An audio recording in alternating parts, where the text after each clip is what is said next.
Good morning students. आज हम हमारा नेक्स्ट टॉपिक धार्मिक स्वतंत्रता का अधिकार स्टार्ट करेंगे। देखिए, संविधान का जो अनुच्छेद है 25 से 28, उसमें व्यक्ति को धार्मिक स्वतंत्रता जो है वो प्रदान की गई है। आप किसी भी धर्म को स्वीकार कर सकते हो, उसका पालन कर सकते हो, उसका प्रचार प्रसार करने की आपको पूरी आज़ादी दी गई है।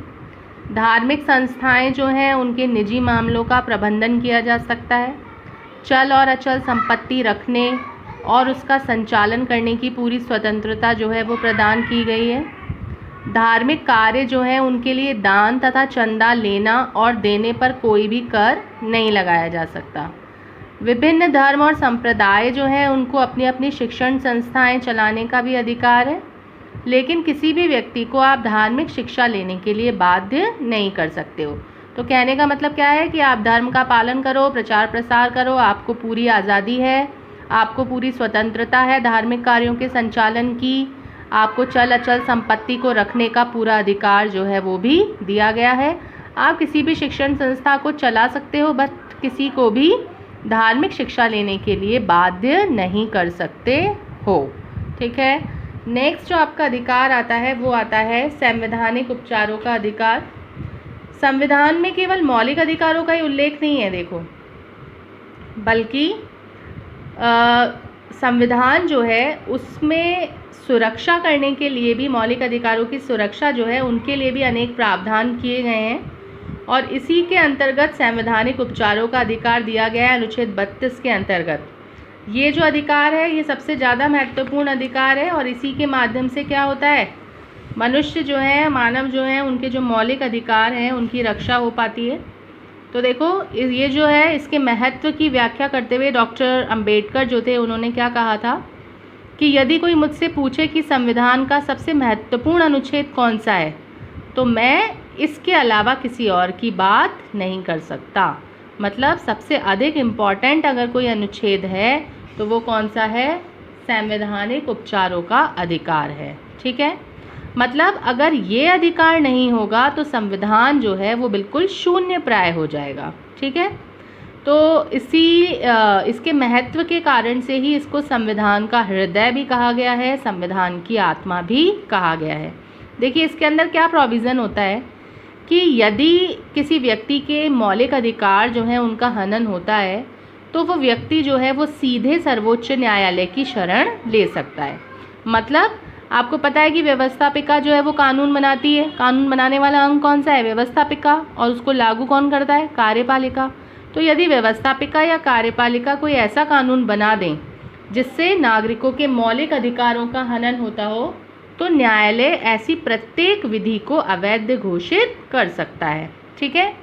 जो न्यायाधीश पतंजलि शास्त्री हैं उन्होंने कहा है कि उच्चतम न्यायालय मौलिक अधिकारों के संरक्षण का पवित्र कार्य करता है। ठीक है। मतलब ये एक प्रहरी के समान है। संविधान में जो न्यायालय है वो 5 प्रकार के लेख जो है वो जारी करता है मौलिक अधिकारों की रक्षा के लिए। फर्स्ट है, देखो, बंदी प्रत्यक्षीकरण। बंदी प्रत्यक्षीकरण में क्या होता है, यदि किसी व्यक्ति को पुलिस के द्वारा गिरफ्तार किया जाता है तो उस गिरफ्तार व्यक्ति को 24 घंटे के भीतर नज़दीकी न्यायालय में प्रस्तुत करना आवश्यक होता है। अब इससे क्या होता है कि 24 आवर्स के अंदर अगर उसको प्रेजेंट करते हैं तो कोर्ट जो है वो ये देखता है कि बंदी बनाया गया जो व्यक्ति है उसका कारण सही है या नहीं है। अगर न्यायालय को लगता है कि गिरफ्तारी का कारण गलत है तो उसको तुरंत छोड़ने के आदेश दे दिए जाते हैं। ठीक है। नेक्स्ट है परमादेश। परमादेश ये आदेश तब जारी किया जाता है जब न्यायालय को लगता है कि कोई सार्वजनिक पदाधिकारी जो है वो अपने कानूनी या संवैधानिक दायित्वों का पालन नहीं कर रहा है। तो ऐसे स्थिति में क्या होता है कि न्यायालय जो है उसको ये आदेश देता है कि आप जो है वो अपने कर्तव्यों का पालन कीजिए। ठीक है। निषेध आदेश, जब कोई निचली अदालत जो है वो अपने अधिकार क्षेत्र के बाहर कोई ऐसे मुकदमे की सुनवाई कर रही है जो कि उसके अधिकार क्षेत्र में नहीं आती है तो जो ऊपर की अदालत है वो उसको ऐसा करने के लिए निषेध आदेश जारी करती हैं कि भाई ये मामला जो है ये आपके अधिकार क्षेत्र में नहीं आता है, इसलिए आप इस पर सुनवाई मत कीजिए। ठीक है। नेक्स्ट आता है अधिकार प्रच्छा। जब न्यायालय को लगता है कि कोई व्यक्ति एक ऐसे पद पर बैठ गया है, एक ऐसे पद पर नियुक्त हो गया है जिस पर उसका कोई कानूनी हक है ही नहीं, तो ऐसी स्थिति में न्यायालय जो है वो अधिकार परीक्षा के आदेश के द्वारा उसको पद को छोड़ने के लिए कहता है, उसके पद को रिक्त करने के लिए कहता है कि आप इस पद पर कार्य नहीं कर सकते हैं। ठीक है। और नेक्स्ट है उत्प्रेषण रिट। ये उत्प्रेषण जो है ये इसमें ये कहा जाता है कि कोई निचली अदालत या सरकारी अधिकारी बिना अधिकार के कोई ऐसा कार्य कर रहा है तो न्यायाधीश उसके समक्ष विचाराधीन मामले को उससे ले करके ऊपर की अदालत को हस्तांतरित कर देता है। मतलब कहने का मतलब भी इसमें भी यही है कि निचली अदालत या अधिकारी कोई ऐसा कार्य कर रहा है जो कि उनके क्षेत्र में नहीं आता है, तो उस मामले को कहाँ पर भेज दिया जाता है? उच्च अदालत में भेज दिया जाता है उत्प्रेषण रिट के द्वारा। ठीक है। तो ये 5 प्रकार के लेख जो हैं ये न्यायालय द्वारा जारी किए जाते हैं नागरिकों के मौलिक अधिकारों की रक्षा के लिए। ठीक है। तो ये आपका संवैधानिक उपचारों का अधिकार जो है वो कंप्लीट हो गया है। इसके बाद में आता है शिक्षा और संस्कृति का अधिकार। तो देखो, शिक्षा और संस्कृति में आपको यही बताना है कि 14 वर्ष तक के जो बच्चे हैं, 6 से 14 वर्ष तक के जो बच्चे हैं, उनको अनिवार्य और निःशुल्क शिक्षा जो है वो प्रदान की गई है ना। 86वें संविधान संशोधन द्वारा 21A धारा जो है उसको जोड़ा गया है और ये मौलिक अधिकार के अंतर्गत शामिल कर लिया गया है। तो ये आप शिक्षा और संस्कृति के अधिकार में लिखेंगे। ठीक है। फिर है अल्पसंख्यक वर्गों के हितों का संरक्षण है।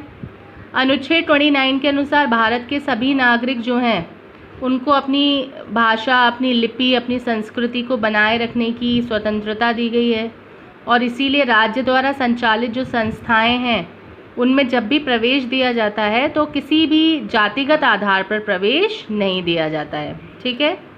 और इसी का जो बी पॉइंट है उसमें भी यही है कि अल्पसंख्यक वर्ग जो है वो अपनी शिक्षण संस्थाओं की स्थापना कर सकता है, उनका प्रशासन कर सकता है। अनुच्छेद 30 के अनुसार अल्पसंख्यक वर्ग को अपनी इच्छा अनुसार शिक्षण संस्थाएं स्थापित करने का अधिकार जो है वो दिया गया है।